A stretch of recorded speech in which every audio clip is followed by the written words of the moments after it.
자, 그럼 다음 얘기가 이거 좀 진짜 심각한 얘기네. 저출산이에요. 아, 예, 예. 뭐 복지 얘기 뭐 더 하실 거 있으신가? 이 정도면. 아, 예, 뭐 사실은 제가 오늘 뭐 하루 종일 해도 제가 할 얘기가 있는데요. 그럼요. 책을 네, 쓰셨는데 하루 종일. 시간이 제약돼 벌써 있으니까 50분이 넘어가고 있습니다. 예, 오늘은 그 정도로 하고 네. 이제 마무리를 하면서 저출산도 지금, 얘기가 많습니다. 예, 이것도 네. 짧게 할게요. 네. 일단은 지금 우리 사회가 뭐 경제 위기 많은 얘기인데 이제 미래를 얘기할 때 지금 가장 걱정하는 게 저출산이잖아요. 네. 그래서 아까 얘기했듯이 1.1 밑으로 떨어졌어요. 0.97입니다. 예. 이제. 우리 사회가 있잖아. 이렇게 합니다.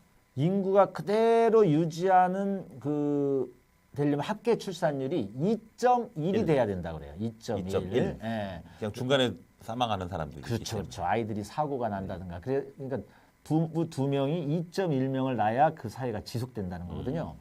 근데 1 밑으로 하는 건 심각해요. 제가 이번에 뭐를 조사하다가 우리 안산에 고등학교 3학 이번에 이제 또 18세로 선거 연령이 낮아졌지 않습니까? 네. 그 인구수를 보니까 한 10,000여 명 돼요. 근데 초등학교 입학한 아이들이 3,000명밖에 안 돼요. 그러니까 안산 그쪽 그치 지역이요? 그 나이가 그러니까 3,000명. 인구수가 이렇게 급격하게 급격히 줄어들고 있다는 거죠. 이거는 진짜 이대로 가면 우리 사회가 지속할 수 있을까? 이제 이런 문제가 되고 재밌는 얘기 하나 생각나네요. 네. 그 학교에 교사 1인당 학생 수가 많아서 문제다. 근데 이게 자연스럽게 지금 해결되고 그렇죠. 있다는 얘기가 있어요. 맞아요. 우리 옛날에 저 다닐 때는 70명도 공부했어요. 예, 제가 한 반에 70명이었고요. 제가 거도가 항상 서팀장도? 60번대 뒤였고요. 초등학교 때 오전 오후반 있었고 맞아요. 고학년 올라가니까 반이 15반까지 있었습니다. 그래서 우리가 네. 유럽 수준으로 되려면 학급당 2-30명이 돼야 제대로 된 교육을 할 수 있다는 이게 저절로 됐어요. 저절로 돼버렸어요. 사람이 출산을 안 해가지고 네, 지금 이렇게 그러니까. 됐습니다. 그래서 이제 이 문제를 어떻게 해결하느냐 이제 이게 굉장히 중요한 문제인데요. 그동안은 너무 이렇게 비본질적인 얘기를 많이 했어요.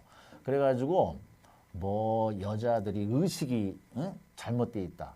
또 뭐 옛날에는 막 프랑스 여성들한테 뭐 거기 모델의 나라니까 몸매를 뭐 신경 써가지고 애를 낳는다 이런 말까지 돌 정도였고, 근데 이런 건 의식의 문제가 아니라는 거고, 이 결국은 아이들을 낳아가지고 내가 제대로 잘 키울 수 있을까에 대한 걱정의 문제거든요. 그렇죠. 그렇지 않, 애들을 낳으면 내가 애들을 그렇죠. 고생시킬 것 같으니까 아이를 그렇죠. 안 낳는 거거든요. 그래서 제가 여러 가지 막 대책을 세울 때 옛날에 뭐 미팅을 어떻게 주선하느냐 뭐 이런 것도 많이 생겨.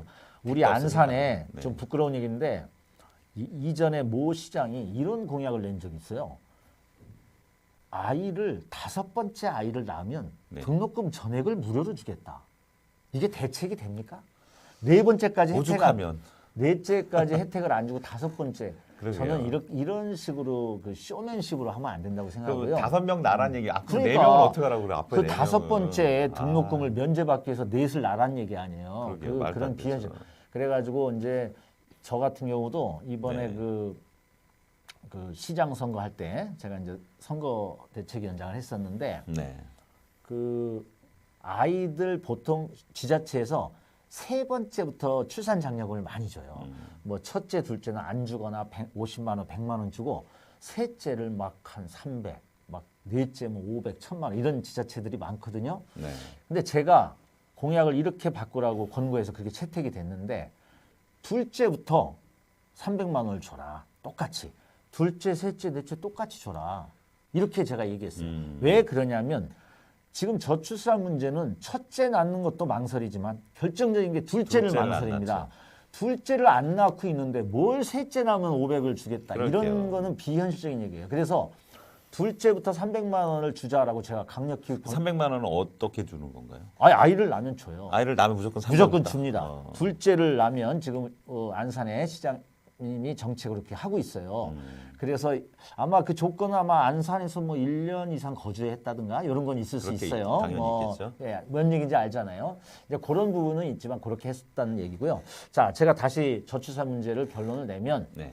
저출산 문제는 즉자적 이 출산 장려금도 해결책은 아니에요. 그거는 일단 위안을 주는 거고요. 네. 근본적으로는 아이들이 태어나서 보육, 교육, 아이들이 취직하고 결혼하고 또 실업을 당하고 노후가 될 때까지 이 아이들이 과연 인간다운 삶을 살 수 있도록 부부가 이걸 해결해 줄 수 있느냐라고 하는 부분에서 대부분 부부들이 자신이 없었다는 거예요. 그래서 그렇죠. 이제는 아이를 낳는 문제는 부부의 문제가 아니라 국가의 문제다.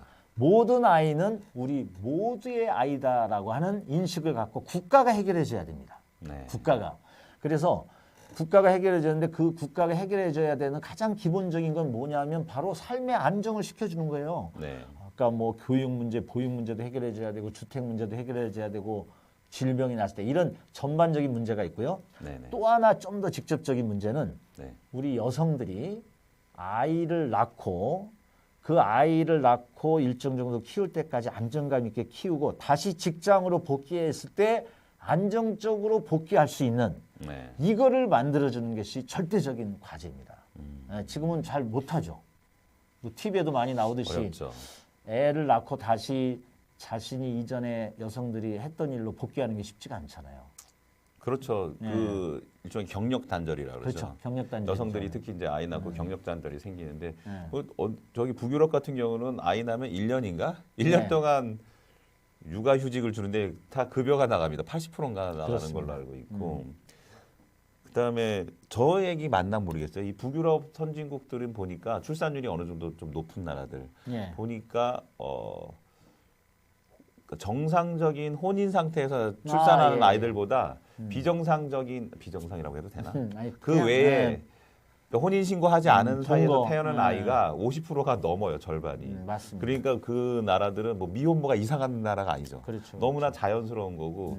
그러면 그런 그 혼인하지 않은 상태에서 출산을 할 수 있는 이유는 그 나라 사람들은 아이는 육아는 국가가 한다라는 생각에 확 자신감이 있어서라고 생각하거든요. 맞습니다. 굉장히 그 중요한 요인 중에 하나인데요. 네. 지금 우리나라 정서에서는 사실 이런 얘기를 하는 게 좀 조심스럽긴 해요. 네. 왜냐하면 제가 했잖아요. 네, 그 그래서. 동거라고 하는 게 우리나라 정서에 아직 좀 안 맞으니까. 그런데 이제 현실을 보면 지금 스웨덴도 그렇고 프랑스는요 거의 50% 가까이가 비혼 부부가 낳는 거예요. 네. 동거인이라고 그러죠. 그건 뭐냐면은 그 아이들이 낳더라도 차별받지 않고 모든 혜택을 똑같이 줘요. 그렇습니다. 그리고 그 사람들의 조건, 예를 들면 이 사람들이 뭐 나중에 재산 상속이라든가 이런 문제들도 다 동일한 조건을 주고 우리나라는 그 비혼 부모로 아이를 낳는 비율이 한 자릿수도 안 됩니다. 현저하게 떨어지죠. 한뭐 네. 제가 정확한 기억이 안 나는데 한 2~3%?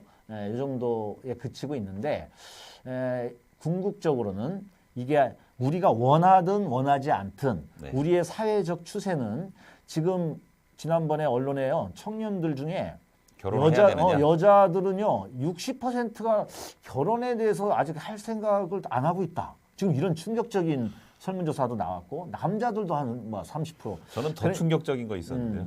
여성들한테 결혼을 하지 않고도 아이를 낳을 수 있냐라는 질문에 네. 30%가 가능하다라고 그랬어요. 그러니까 그게 이제 옛날 같으면 말도 안 되는 질문 자체가 말이 안 됐었는데. 지금 우리 어르신들이 엄청나게 이 많이 방송 변했습니다. 보면 이런 또 한마디 욕을 할지 모르는데 이게 우리 젊은이들의 인식이고 시대 흐름이 그렇다는 거예요. 이제는 결혼을 자꾸 필수로 생각 안 하고 있어요. 그리고 결혼이 자칫하면 자신들의 자아 실현을 해나가는데 족쇄가 되지 않느냐 이런 그렇습니다. 특히 여성이 더 우려를 많이 하겠죠. 네. 그러다 보니까 서로 마음이 맞으면 같이 살고 그러면 서로 사랑이 식거나 아니면 뜻이 안 맞으면 헤어질 수도 있다 이런 인식이 커지기 때문에 이혼에 그러면- 대한 경제적인 그렇죠. 위험도도 그렇죠. 불안감도 훨씬 그렇기 때문에 적죠, 우리가 네. 이거를 전제로 해가지고 자꾸 이 저출산 문제를 접근하면 네. 우리는 영영 해결을 못할 수도 있어요. 그래서 이 문제에 대해서도 시대의 흐름을 정확하게 읽고 우리 국민들이 서로 이것을 충분히 토론해가면서 네. 우리가 젊은 사람들의 인식과 또 우리 세대 차이가 난다 하더라도 이 문제를 공동의 문제로 또 네. 서로 논의하는 이런 문화가 좀 필요하다고 생각합니다. 그러다 보니까 이혼율이 낮죠. 예. 혼인 신고를 안 하기 때문에 그냥 알아서 헤어집니다. 그래서 이혼을 예. 안 합니다. 예. 예.